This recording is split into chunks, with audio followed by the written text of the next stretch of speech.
So now what happens once CO2 enters the ocean? Well, it's a series of predictable chemical reactions. Okay, which are shown here in this graph. It's a sequence of reactions. So first, what happens is that the carbon dioxide absorbed from the air turns into carbonic acid. Okay, most carbonic acid dissociates into acidifying hydrogen ions and bicarbonates.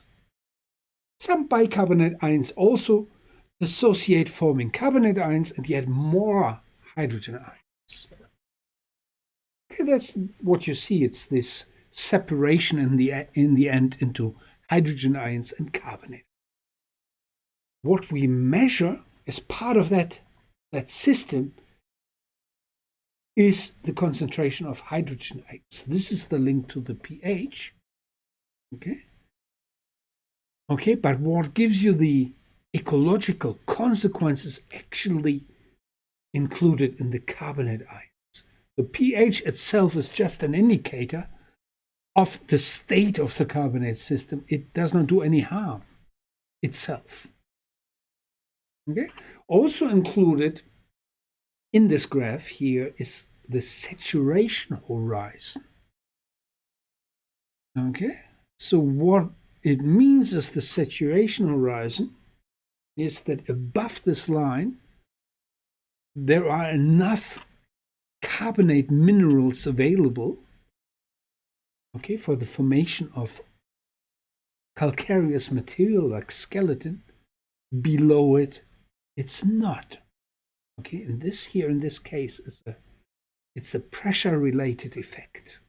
It's associated with pressure in the ocean. And indeed, what can change the saturation horizon is if you change this system. If you have less carbonate ions produced, the saturation horizon will rise upward. We call it shoaling. If it goes to the surface, you can no longer form skeleton material. Okay?